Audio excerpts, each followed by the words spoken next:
वफाकी वज़ीर आज़म की ज़ेर सदारत वफाकी काबीना का इजलास। इत्तला यह है कि वज़ीर आज़म ने धमकी आमेज़ खत काबीना अरकान को दिखा दिया है।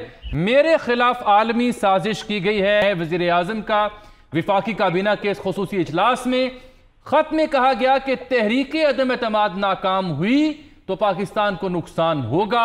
मैंने हर मुश्किल हालात का डट कर मुकाबला किया है, यह कहना है वज़ीर आज़म पाकिस्तान का। वज़ीर आज़म की ज़ेर सदारत वफाकी काबीना का इजलास। इस इजलास में वज़ीर आज़म ने इस धमकी आमेज़ खत को काबीना अरकान के सामने रखा है और कहा है कि यह मेरे खिलाफ आलमी साजिश की गई है। और वज़ीर आज़म के बकौल इस खत में उन्होंने कहा कि तहरीक अदम एतमाद नाकाम हुई तो पाकिस्तान को नुकसान होगा। मैंने हर मुश्किल हालात का डट कर मुकाबला किया है, यह कहना है वज़ीर आज़म पाकिस्तान का।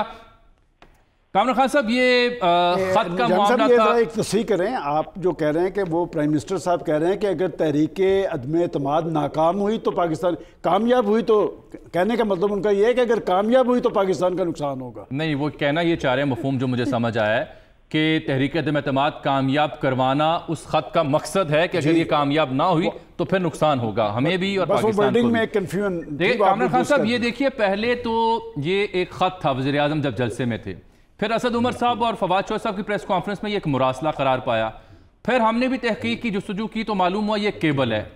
और फिर अब एक बैनुल अक़वामी सहाफ़ी मोहतरमा महरीन ज़हरा मलिक साहिबा एक्सक्लूसिवली बता रही हैं कि ये केबल है पाकिस्तान के साबिक़ एनवॉय की जानिब से, जिसमें यह कहा गया है कि contents not alarming but wording certainly unusual है।